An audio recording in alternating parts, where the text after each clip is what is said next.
बातमीपत्रात आता पाहूयात गल्लीपासून ते दिल्लीपर्यंतच्या ताज्या घडामोडींचा धावता आढावा। मुंबईच्या वरळी इथं महायुतीच्या आक्रोश मोर्चामुळे निर्माण झालेल्या वाहतूक कोंडीत एका सामान्य महिलेनं भाजपचे नेते आणि राज्याचे मंत्री गिरीश महाजन यांना चांगलं सुनावल्याचं पाहायला मिळालं। यावरून विरोधकांनी सरकारवर विशेषतः भाजपवर जोरदार हल्लाबोल केलाय। आता काल घडलेल्या प्रकरणावर मंत्री गिरीश महाजन यांनी माध्यमांसमोर येऊन प्रतिक्रिया दिली आहे। तसंच त्या महिलेची भाषा योग्य नव्हती, त्या वाटेल ते बोलत असल्याचं महाजन यांनी म्हटलंय। गिरीश महाजन म्हणाले, सगळ्याच महिला रस्त्यावर उतरल्या होत्या, याचं कारण म्हणजे आपल्याला कल्पना आहे काँग्रेसनं या विधेयकाला विरोध केला होता, त्याच्या विरोधात मतदान केलं होतं, त्यामुळे महिलांमध्ये मोठा आक्रोश होता।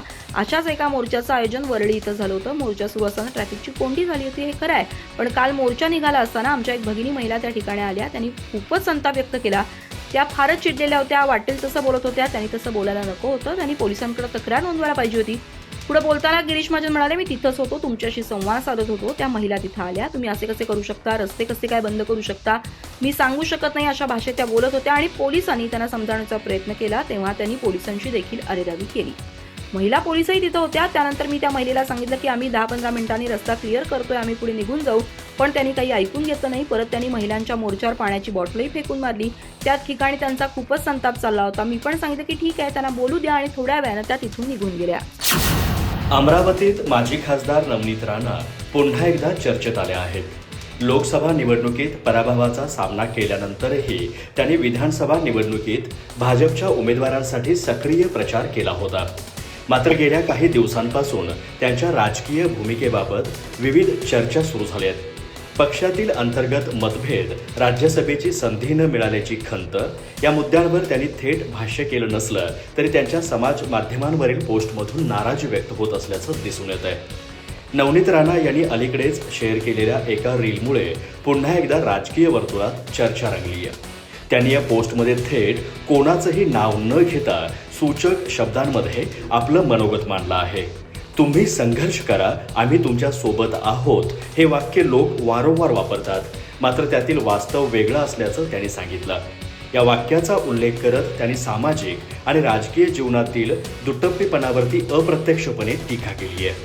त्यांच्या पोस्टमध्ये त्यांनी हिंदी भाषेत एक विचार मांडला आहे, जो सध्या मोठ्या प्रमाणात चर्चेत आहे। लोग कहते हैं आप संघर्ष करो, हम आपके साथ हैं, लेकिन अगर आप साथ है तो यह संघर्ष क्यों, असा सवाल त्यांनी उपस्थित केला आहे। या विधानातून त्यांनी समर्थन देण्याच्या नावाखाली प्रत्यक्ष मदत न करणाऱ्या प्रवृत्तीवर निशाणा साधल्याचं दिसून येत आहे। त्यांच्या या वक्तव्यामुळे अनेकांनी वेगवेगळ्या अर्थांनी प्रतिक्रिया व्यक्त केल्या आहेत। यापूर्वीही नवनीत राणा यांनी समाज माध्यमांवरून आपली भूमिका व्यक्त केली होती। संघर्ष करणं माझ्यासाठी नवीन नाही, मी कोणत्याही टप्प्यावरून नव्याने सुरुवात करू शकते, असंही त्यांनी एका पोस्टमध्ये नमूद केलं होतं। या विधानातून त्यांनी भविष्यातील राजकीय संघर्षासाठी तयार असल्याचा संदेश दिला होता। त्यामुळे त्यांच्या पुढील राजकीय वाटचालीबाबत उत्सुकता निर्माण झाली आहे। काँग्रेस नेते नाना पटोले यांनी मंत्री गिरीश महाजन यांना महिलेनं केलेल्या कथित शिवीगाळीवरून भाजपवर निशाणा साधलाय। भाजपला सत्तेचा माज झालाय, सत्तेचा उपयोग जनतेला त्रास देण्यासाठी होत असल्यामुळे एका महिलेनं काल एका मंत्र्याला भर रस्त्यात शिवीगाळ केली। इतिहासात प्रथमच एखाद्या मंत्र्याला महिलेच्या एवढ्या शिव्या खाव्या लागल्या, असं ते म्हणाले। लोकसभेत महिला आरक्षण घटना दुरुस्ती विधेयक नामंजूर झाल्यानंतर भाजपनं सोमवारी मुंबईत एका मोर्चाचं आयोजन केलं होतं। यावेळी मोठी वाहतूक कोंडी निर्माण झाली होती। या कोंडीमुळे त्रस्त झालेल्या एका महिलेनं मंत्री गिरीश महाजन यांच्या समोर जाऊन आपला संताप व्यक्त केला। या घटनेचा एक व्हिडिओ सध्या सोशल मीडियावर प्रचंड व्हायरल होतोय। काँग्रेस नेते नाना पटोले यांनी या व्हिडिओवरून सत्ताधारी भाजपवर टीकेची झोड उठवत पंतप्रधान नरेंद्र मोदी आणि मुख्यमंत्री देवेंद्र फडणवीस हे सिरियल लायर असल्याचा आरोप केलाय। नाना पटोले म्हणाले, पंतप्रधान नरेंद्र मोदी आणि मुख्यमंत्री देवेंद्र फडणवीस हे सिरियल लायर अर्थात अट्टल खोटारडे आहेत। अशा विधानावर आम्ही प्रतिक्रिया द्यावी असं वाटत नाही, खोटं बोलणाऱ्यालाच ते लागतं। महिला विधेयकाविषयी ज्या पद्धतीनं लोकांना भ्रमित करण्याचं काम सुरू आहे, सप्टेंबर 2023 मध्ये महिला आरक्षण विधेयक पारित झालंय, राष्ट्रपतींची त्यावर स्वाक्षरी झाली आहे, त्याचं नोटिफिकेशन जारी झालंय। हे विधेयक 2024 मध्ये लागू करण्यास तुम्हाला कुणी रोखलं होतं? आज 181 महिला सभागृहात पाहायला मिळाल्या असत्या। सरकारनं प्रथम सांगितलं की आम्ही जातनिहाय जनगणना करू, आता ते सांगतायत की आता प्रथम आम्ही घरांची गणना करू। तुमच्याकडे महापालिका, नगरपंचायत, पंचायती, ग्रामपंचायत आदींमध्ये सर्व रेकॉर्ड आहे, त्यामुळे खोटं कोण बोलतंय? बहुजनांवर सातत्यानं अन्याय करणारी मानसिकता आज सत्तेत आहे। ही सत्तेतील मानसिकता बहुजनांच्या तोंडातील घास हिरावून घेण्याचा प्रयत्न करत आहे। त्यामुळे या खोटारड्या लोकांना जनतेनं आता ओळखलंय। भाजपला लोक आज कंटाळले आहेत। वारकरी संप्रदाय आणि संत साहित्य सर्व काही संपण्याची भीती दाखवून भाजपला मतदान करण्याचं आवाहन करणारे चैतन्य महाराज देगलूरकर हे वारकरी संप्रदायातील घुसखोर असल्याचा आरोप राष्ट्रवादी काँग्रेस शरदचंद्र पवार पक्षाचे प्रवक्ते विकास लवांडे यांनी केला आहे. देगलूरकर यांनी रामकृष्ण हरी हा मूलमंत्र पुसून जय श्रीराम हा राजकीय मंत्र रुजवला असंही ते म्हणालेत. शरद पवार यांनी काही दिवसांपूर्वी एका लेखाद्वारे वारकरी संप्रदायात प्रतिगामी विचारांच्या लोकांची घुसखोरी झाल्याचा आरोप केला होता. तेव्हापासून विकास लवांडे यांनी अशा लोकांची कथित पोलखोल करत आहेत. त्यांनी आज एक व्हिडिओ पोस्ट करत चैतन्य महाराज देगलूरकर हे वारकरी संप्रदायातील प्रतिगामी विचारांचे घुसखोर असल्याचा तिखट आरोप केला. वारकरी संप्रदाय आणि संत साहित्याला भाजपशिवाय कोणीही वाचवू शकणार नाही अशी काल्पनिक भीती दाखवून ते आपल्या रसाळ वाणीने जनतेचा बुद्धिभेद करत आहेत असंही ते म्हणाले. विकास लवांडे आपल्या पोस्टमध्ये जोडलेल्या व्हिडिओचा दाखला देत म्हणाले, हा घ्या आणखी एक पुरावा. हे आहेत देगलूरकर फडाचे शब्दप्रभू चैतन्य देगलूरकर आणि त्यांचे 2024 मधील पंढरपूरमधील कीर्तनकारांच्या मेळाव्यातील भाषण. वारकरी संप्रदाय आणि संत साहित्य सर्व काही संपणार आहे म्हणून भाजपशिवाय कोणीच आपल्याला वाचवणार नाही अशी काल्पनिक भीती दाखवून निवडणुकीत प्रचार कसा करावा, जनतेचा बुद्धिभेद कसा करावा याचे आपल्या रसाळ वाणीने प्रशिक्षण देत आहेत. त्यानंतर राज्यात अनेक कीर्तनकार आपल्या कीर्तनामधून भाजपचा उघड खरा नव्हे खोटा प्रचार करत होते. सामान्य जनतेचा बुद्धिभेद करत होते. भागवत वारकरी संप्रदायातील संतांच्या कोणत्या ग्रंथात आहेत? रामकृष्ण हरी हा मूलमंत्र पुसून जय श्रीराम हा राजकीय नवा मंत्र रुजवणाऱ्या सन्माननीय देगलूरकर यांना वारकरी संप्रदायातील घुसखोर नाही म्हणायचं तर काय म्हणायचं? त्यांच्या समर्थकांनी सांगावं. बाकी त्यांच्या देगलूरकर फडाचा पूर्व इतिहास, ते वर्णवर्चस्ववादी आहेत की नाही, त्यांची घराची परंपरा याच्याशी मला आता काहीच बोलायचं नाही, बोललो नाही. रामकृष्ण हरी असंही ते म्हणाले. महाराष्ट्र राज्य सहकारी बँक घोटाळा प्रकरणात राष्ट्रवादी काँग्रेस शरदचंद्र पवार पक्षाचे आमदार रोहित पवार यांच्या विरोधात अंमलबजावणी संचालनालयानं दाखल केलेल्या पूरक आरोपपत्रानंतर आता या प्रकरणाला नवी कलाटणी मिळाली आहे. न्यायालयानं या प्रकरणात रोहित पवार यांना मोठा दिलासा दिल्याची माहिती समोर आली असून त्यांनी स्वतः समाज माध्यमांवर पोस्ट करत न्यायालयावर पूर्ण विश्वास असल्याचं पुन्हा एकदा अधोरेखित केलंय.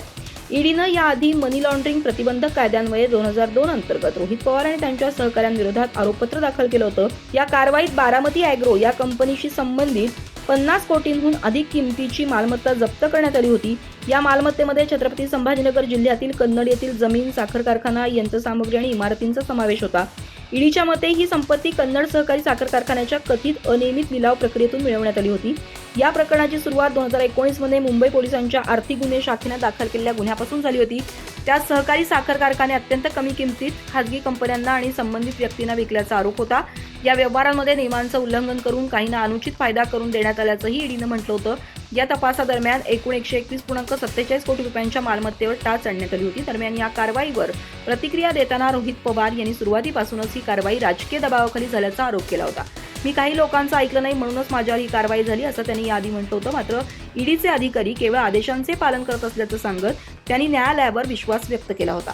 आता न्यायालयानं या प्रकरणात दिलासा दिल्यानंतर रोहित पवार यांनी समाज माध्यमांवर भावनिक आणि ठाम प्रतिक्रिया दिली आहे. न्याय देवतेवर आमचा पूर्ण विश्वास होता आणि आहे. अखेर न्यायालयानं मला या आरोपातून वगळत ईडीच्या कारवाईतून मुक्त केलं. याबद्दल न्यायालयाचे मनापासून आभार असं त्यांनी स्पष्ट केलं.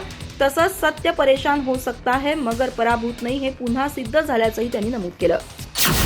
चारधाम यात्रेच्या चौथ्या दिवशी बुधवारी सकाळी 8 वाजता केदारनाथ धामचे दरवाजे विधिवत उघडण्यात आले आहेत.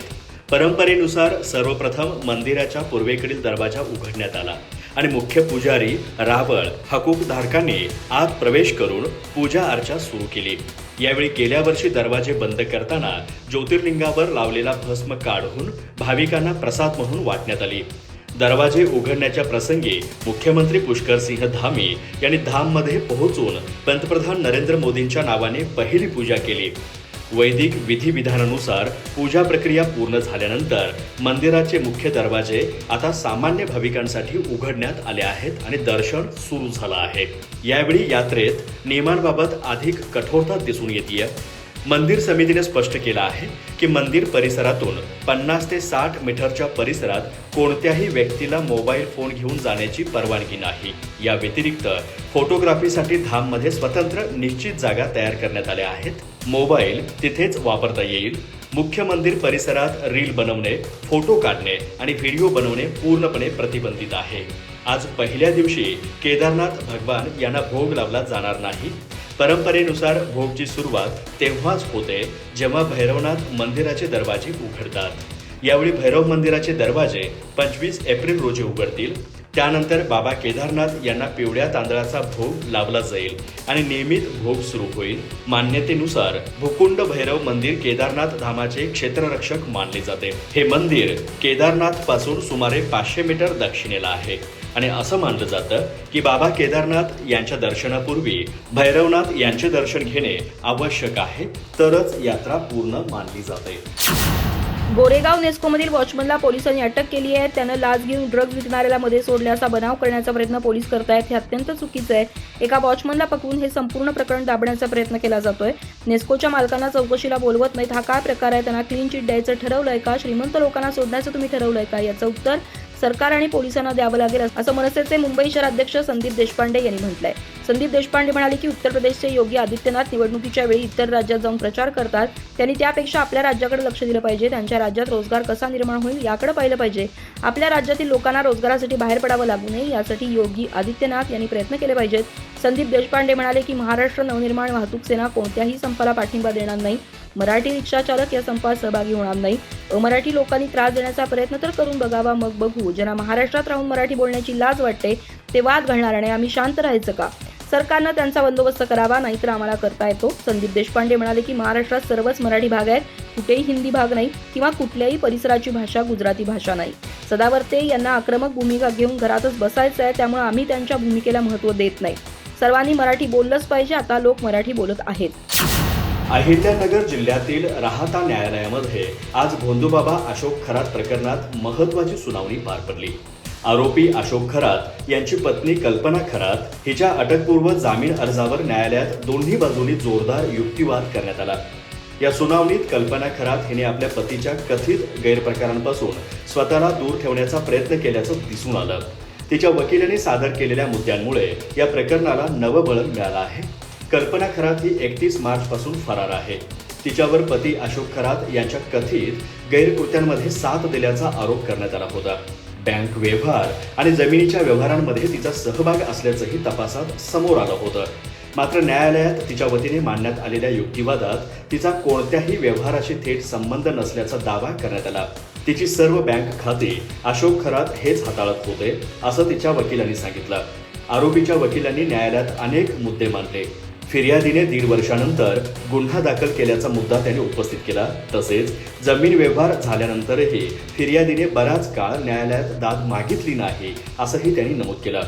अशोक खरात यांच्यावर गुन्हे दाखल झाल्यानंतरच जुन्या व्यवहारांचा मुद्दा काढण्यात आल्याचा आरोप करण्यात आला. तसेच संबंधित बैठकांमध्ये कल्पना खरात उपस्थित नव्हती आणि व्यवहारांमध्ये तिचा सहभाग नव्हता, असा दावा करण्यात आला. याउलट सरकारी वकिलांनी या दाव्यांना जोरदार विरोध केला. कल्पना खरात हिच्या खात्यांमधून आर्थिक व्यवहार झाल्याचं त्यांनी स्पष्ट केलं. जमीन खरेदीच्या कागदपत्रांवर तिची सही आणि अंगठा असल्याचंही त्यांनी निदर्शनास आणलं. तसेच व्यवहारांसाठी तयार करण्यात आलेल्या मुखत्यारपत्रात व्याजदर निश्चित करण्याचा निर्णयही तिच्याच संमतीने घेण्यात आल्याचं सांगितलं गेलं. त्यामुळे ती या व्यवहारांपासून पूर्णपणे अनभिज्ञ होती, हा दावा मान्य करता येणार नाही, असंही सरकारी पक्षाचं म्हणणं होतं. अधिक माहिती आणि ताज्या घडामोडींसाठी आजच आमचे चॅनल सबस्क्राईब करा.